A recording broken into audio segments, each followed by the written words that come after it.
আপনার চেহারা নূরের মতো উজ্জ্বল হয়ে যাবে শুধুমাত্র যদি একটি আমল আপনি করতে পারেন।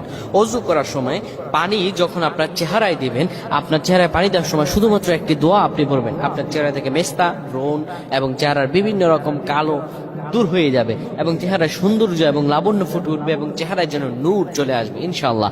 অনেকে দেখা যায় সুন্দর কিন্তু দেখতে ভালো লাগে না, কিন্তু অনেকে কালো কিন্তু তারা দেখতেও ভালো লাগে।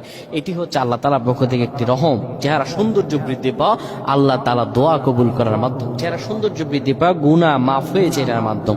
প্রিয় ভাইরা আমার, এটা অত্যন্ত গুরুত্বপূর্ণ আমল, সকলেই করবেন। যখন আপনি অজু করবেন, অজু করার সময় পানিটা যখন চেহারায় দিবেন, ওই পানির মধ্যে 3 বার করে ফু দিবেন।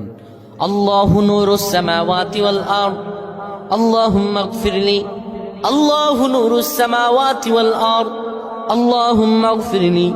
এই দোয়াটি 3 বার পরে সেই পানির মধ্যে ফু দিয়ে পানিটা চেহারার মধ্যে লাগাবেন। আমার আল্লাহ আপনার চেহারা নূরের মতো উজ্জ্বল হয়ে যাবে শুধুমাত্র যদি একটি আমল আপনি করতে পারেন।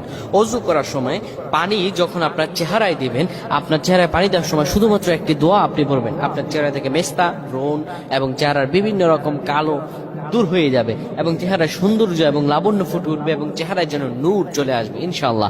অনেকে দেখা যায় সুন্দর কিন্তু দেখতে ভালো লাগে না, কিন্তু অনেকে কালো কিন্তু তারা দেখতেও ভালো লাগে। এটি হচ্ছে আল্লাহ তাআলার পক্ষ থেকে একটি রহম। চেহারা সৌন্দর্য বৃদ্ধি পাওয়া আল্লাহ তাআলা দোয়া কবুল করার মাধ্যম, চেহারা সৌন্দর্য বৃদ্ধি পাওয়া গুনাহ মাফ হয়েছে এটার মাধ্যম। প্রিয় ভাইরা আমার, এটা অত্যন্ত গুরুত্বপূর্ণ আমল, সকলেই করবেন। যখন আপনি অজু করবেন, অজু করার সময় পানিটা যখন চেহারায় দিবেন, ওই পানির মধ্যে 3 বার করে ফু দিবেন।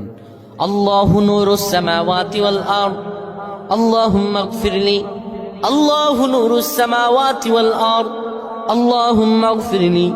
এই দোয়াটি 3 বার পরে সেই পানির মধ্যে ফু দিয়ে পানিটা চেহারার মধ্যে লাগাবেন। আমার আল্লাহ আপনার চেহারার